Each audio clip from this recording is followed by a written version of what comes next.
benvenuti a questo appuntamento con A Voi la Linea. Torniamo sulla notizia d'apertura del nostro telegiornale, l'incidente avvenuto a Pasian di Prato, un tratto di strada pericoloso e molto trafficato, quello dove ieri sera si è verificato l'investimento di un ragazzino di 13 anni.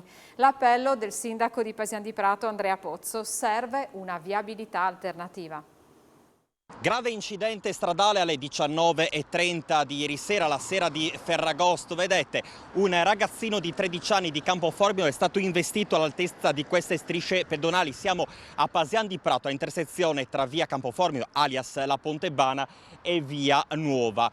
È stato investito per cause che sono al vaglio dei carabinieri, le sue condizioni sarebbero molto gravi. Allora andiamo dal sindaco Andrea Pozzo, sindaco di Pasian di Prato, che ci aggiorna sulle condizioni di salute di questo ragazzino e soprattutto se ci sono degli interventi, sindaco, da effettuare per mettere in sicurezza questo tratto di strada molto trafficato e per alcuni versi pericoloso. Sì, ma innanzitutto partiamo dalle informazioni sul ragazzo. Mi dicono che sia vigile, questa è una buona notizia. Ovviamente la solidarietà mia personale e dell'amministrazione al ragazzo e alla famiglia, e speriamo che tutto si risolva per il meglio. L'incidente è sicuramente molto grave e devo dire però che anche guardando sul luogo la strada ha dell'incredibile questo incidente, perché questa è una strada molto larga con diciamo, la disponibilità per le biciclette di passare su uno spazio importante. Abbiamo visto transitare poco fa delle persone e devo dire che nessuno utilizzava la carreggiata, che comunque è significativa. Siamo in prossimità di un passaggio pedonale. Le mie ipotesi sono due: o si è trattato di un attraversamento improvviso da parte del ragazzo o di una grave distrazione. Questo è ancora al vaglio ovviamente delle autorità, è una valutazione che dobbiamo fare. Noi possiamo solo prendere atto come amministrazione che su questa strada gli incidenti non dovrebbero accadere. E devo anche fare un'osservazione: dalle nostre statistiche succede qualcosa di incredibile. Mentre nelle strade di paese, che sono state immaginate per una viabilità completamente diversa, carri non auto per capirsi, dove anche emotivamente c'è una richiesta di sicurezza molto alta, non si verificano incidenti o comunque gli incidenti non sono di questa gravità. Sulle strade invece più moderne e più ampie, quelle dove non dovrebbero accadere gli incidenti, abbiamo gli episodi mortali. Ecco, noi abbiamo 3 linee di attraversamento molto importante e io faccio una considerazione: è arrivato veramente il momento di spingere in maniera forte per fare dal sottopasso la bretella, il collegamento che ci consente di entrare sul viale conosciuto a Udine come Monsignor Nogara, cioè quello di penetrazione centrale della città, che consente di sgravare Santa Caterina di tutti i mezzi pesanti e di buona parte, diciamo, porzione anche del traffico leggero. Questo direi che provocherebbe automaticamente un rilassamento della tensione del traffico e sicuramente una condizione più sicura di fruibilità di queste strade. Immagino, sindaco, è da tanto tempo che aspettate quest'opera. Noi l'abbiamo anche già progettata e abbiamo fatto richiesta in questo senso. La speranza è che arrivino i finanziamenti. Dovrei dire che l'opera costa sicuramente, perché è un investimento di qualche milione di euro, ma è niente rispetto all'Antagezza del Sud e niente rispetto alle opere previste per risanare la Pontebana. Quindi direi che nelle pieghe di queste spese sicuramente c'è lo spazio per un intervento così importante, e oltretutto questi episodi così gravi dimostrano come sia ormai improcrastinabile anche una presa in considerazione del finanziamento di quest'opera. Ci spostiamo adesso nella destra a Tagliamento, tolleranza zero per i vandalismi in città a Pordenone. La polizia locale sta stringendo sempre più il cerchio su quanti imbrattano mura e beni pubblici, facendo emergere il coinvolgimento anche di ragazzi minorenni. Per i dettagli linea Daniele Micheluz. Buongiorno da Pordenone, siamo in compagnia del vice sindaco Emanuele Loperfido per parlare di degrado cittadino, di operazioni della polizia municipale, perché recentemente avete identificato ben 94 ragazzi che insomma imbrattavano soprattutto nell'area della piazzetta del Portello, insomma un lavoro molto importante di ricerca che ha portato a portare alla luce un fenomeno che ha dimensioni molto consistenti in città. Oddio, diciamo che in una città in cui tutto va bene, che è una delle città più sicure d'Italia, dove la qualità della vita è molto elevata, anche la piccola scritta fa notizia. Detto questo, come comando di polizia locale ci siamo impegnati per monitorare le aree, quelle più soggette a segnalazione. Allora siamo intervenuti nell'area della piazzetta del Portello, il Bronx come noto, via Mazzini, la parte quella di piazza Risorgimento e limitrofe. e da lì abbiamo identificato 94 persone. Questo non vuol dire che tutte e 94 siano responsabili di questi atti di imbrattamento, una piccola parte. Ecco allora che poi questo ci è servito per fotografare la situazione, identificare ogni cosa chiamandolo con il proprio nome e segnalando eventualmente anche alla prefettura, alla questura, determinate persone che possono aver contribuito magari sia a deturpare un po' il contesto, ma anche magari ad avere una certa pericolosa dimestichezza col mondo delle droghe. Ecco, questi ragazzi poi insomma verrà anche fatto riparare il danno, perché insomma si tratta anche di suolo pubblico, insomma. Una volta individuati è anche facoltà della nostra amministrazione, con il regolamento di polizia urbana che abbiamo adottato, quella di contattare le persone, i ragazzi con le famiglie per eventualmente far ripagare il danno. Una sorta di, come dire, cartellino giallo, una sorta di ultimatum che si vuole dare per far capire che a Pordenone, insomma, se uno sbaglia non è che viene subito condannato, c'è la possibilità di potersi redimere con una collaborazione e venire incontro all'utilità del bene pubblico. Detto questo, sicuramente continueremo a monitorare anche grazie all'utilizzo e alla strumentazione che abbiamo appena acquistato di nuove telecamere. Ecco, per quanto riguarda anche altre operazioni insomma, antidegrado nel quartiere di Villanova, recentemente insomma, anche lì un edificio pubblico che è stato sgomberato, insomma, è alta l'attenzione da parte della polizia locale su questo fenomeno. Noi cerchiamo di prestare massima attenzione alle segnalazioni che riceviamo, soprattutto quelle che riceviamo al numero di telefono della polizia, anche via mail. Poi eventualmente monitoriamo anche quanto ci arriva dai social o comunque del scambio di informazioni con le persone. Appena ci arrivano queste informazioni interveniamo, perché intervenendo immediatamente stronchiamo ogni eventuale peggioramento della situazione. È preoccupante il fatto che ci siano tanti ragazzi, anche minorenni, coinvolti in queste situazioni, insomma, che poi possono essere anche borderline con l'assunzione di stupefacenti, come diceva prima. Guardi, preoccupante non direi, perché comunque sono fenomeni un po' normali nelle città. Poi d'estate è ovvio che non essendoci più le scuole questo può anche accadere. Certo è che con i colleghi Parigi e anche con la collega Cucci, dal punto di vista delle politiche giovanili, dal punto di vista delle politiche sociali, stiamo lavorando molto anche con dei finanziamenti per fare in modo che i ragazzi possano avere le giornate riempite con tante cose di valore, dove vengano responsabilizzati e abbiano anche un ruolo da protagonisti all'interno della nostra comunità. Grazie allora al vice sindaco Emanuele Loperfido per essere stato con noi. Grazie a voi, buon lavoro. E grazie, è tutto, a voi la linea. Grazie Daniele, noi adesso parliamo di calcio, appuntamento domani sera alle 20 a Tarvisio con la finale della Coppa Carnia. A sfidarsi saranno Villa e Folgore nel derby di Villa Santina. La partita sarà trasmessa in diretta da Telefriuli con collegamenti a partire dalle 19:45. Ci colleghiamo in diretta da Tarvisio dove si trova per noi la nostra Alexis Sabot. A te la linea Alexis. Sì, eccoci, buongiorno, ci troviamo a Tarvisio in questo splendido impianto sportivo dove domani si terrà la finalissima, è un derby infuocato questa finale di Coppa e Carnia tra Villa e Folgore, la finale numero 44, si tiene per la prima volta a Tarvisio. Mi trovo con gli assessori Mauro Zamolo, assessore agli impianti sportivi, e Mauro Miller che è l'assessore allo sport, quindi un bel evento qui a Tarvisio ed è la prima volta. Partiamo dall'assessore allo sport. Senz'altro è un onore per noi tarvisiani e per tutta l'amministrazione ospitare questo evento che è diciamo di caratura regionale, però è la massima espressione del calcio carnico. Due squadre di Villa Santina, blasonate comunque perché sì, hanno una loro storia da quando ancora giocavo a calcio anch'io con il Weiss, che vinceva l'eccellenza. E quindi averli ospiti nel nostro stadio qui a Tarvisio è un onore. Un campo sportivo intitolato a Maurizio Siega, che è stato uno dei migliori giocatori che abbia potuto esprimere il tarvisiano, ovviamente dopo Maurizio Ganze e ancora qualche altro giocatore.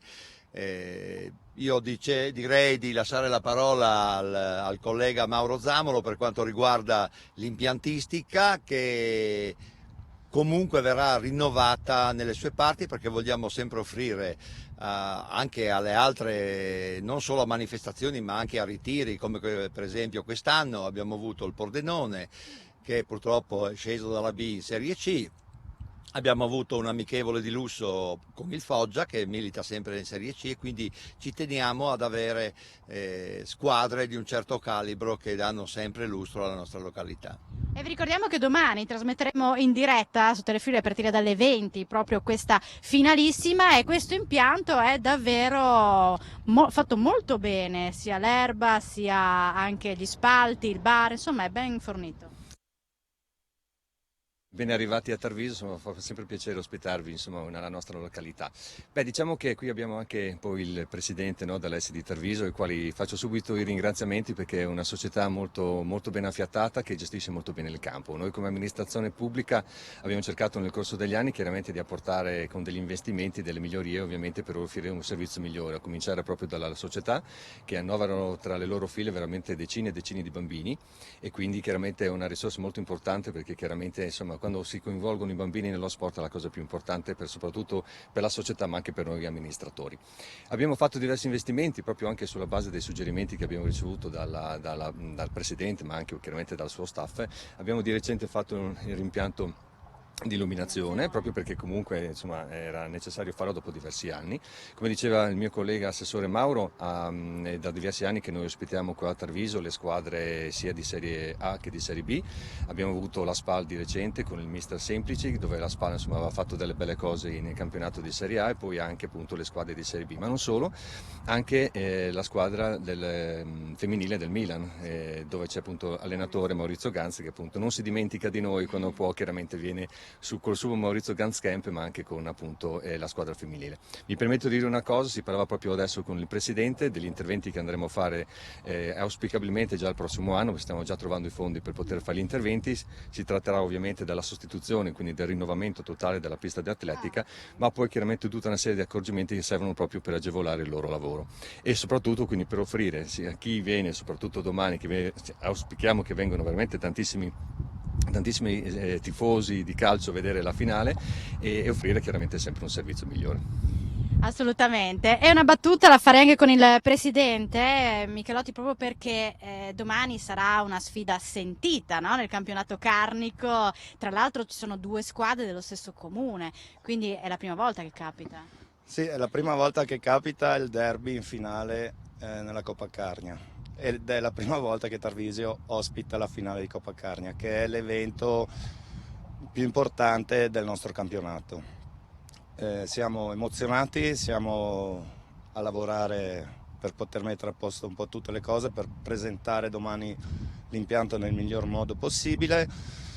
Insomma, come la vivete voi che avete cercato di arrivare a questo obiettivo? Sì. Beh, noi come società partecipiamo, poi raggiungere la finale sicuramente c'è la parte sportiva, ma c'è anche la parte della fortuna. Diciamo che noi quest'anno paghiamo sempre un po' il dazio, diciamo che iniziamo la preparazione un po' più tardi, quindi non riusciamo mai a essere effettivamente pronti per queste partite, però non abbiamo mai... Abbiamo partecipato a tutte le edizioni e quindi siamo orgogliosi di averlo fatto. Dove arrivano i ragazzi arrivano, poi... Lei non può farci un pronostico naturalmente. No, non posso, non voglio in realtà, ma non posso perché voglio dire comunque sono nel Carnico, diciamo siamo tutti, quindi per me domani deve vincere lo spettacolo del campo e sicuramente poi speriamo di offrire uno spettacolo anche per tutti i sostenitori di entrambe le società che domani verranno a visitare, appunto come hanno detto gli assessori, questo impianto che devo dire insomma nel Carnico un impianto importante.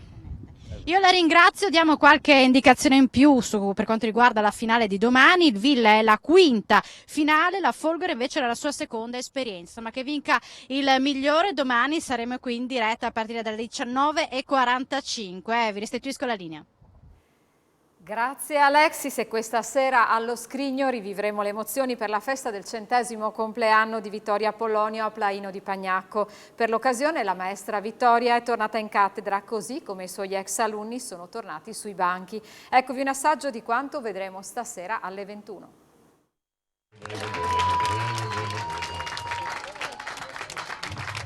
Campanella col manato. I piedi permanenti,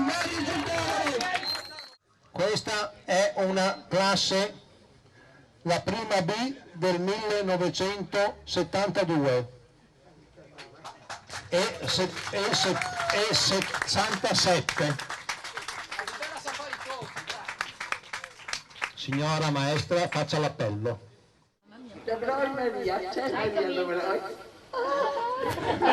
Sono ancora qua. Delle mule a Reviano. Come si fa a riconoscerli?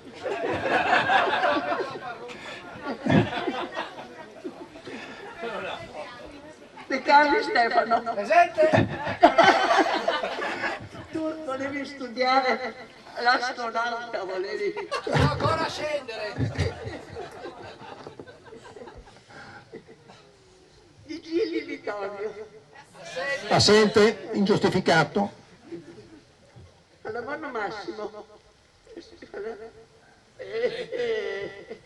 È di piccolino. Era il primo banco alla mia sinistra.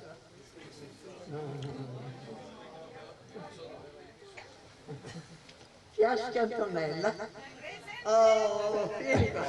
Vieni qua. Interrogata, ti sta bene, ti sta bene, ti sta bene. Era il primo giorno di scuola. Mi ricordo. È venuta a dirmi perché lei si siede lì e noi si mangi.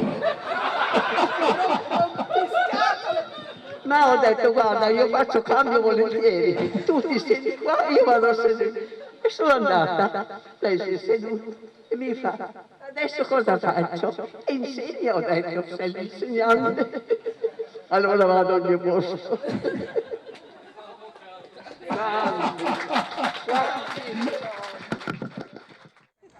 Siamo contentissimi tutti. Siamo tutti contenti. Veramente. Più bello il regalo. Una cosa emozionantissima, veramente. Anche per noi, anche per noi.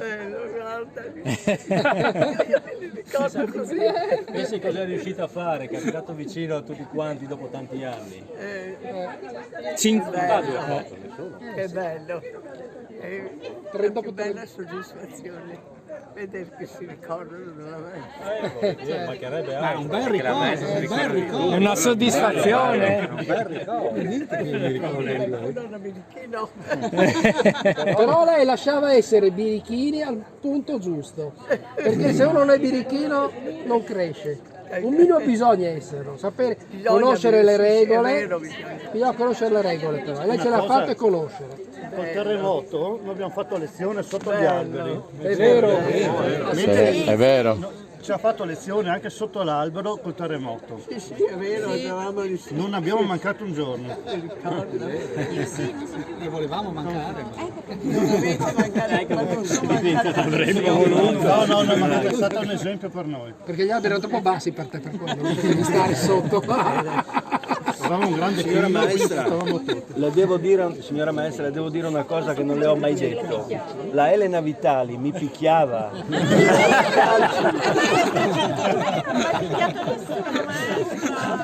mi pestava. Ma no, perché sei diventato sindacalista. Ma l'hai fatto bene. Lo sapevo. Che bello. 7 minuti anche col fiocchetto. Sì, Bravi. Come si usava una volta, no? Come si usava una volta. E per oggi è tutto, grazie per essere stati con noi, vi auguro un buon proseguimento di giornata.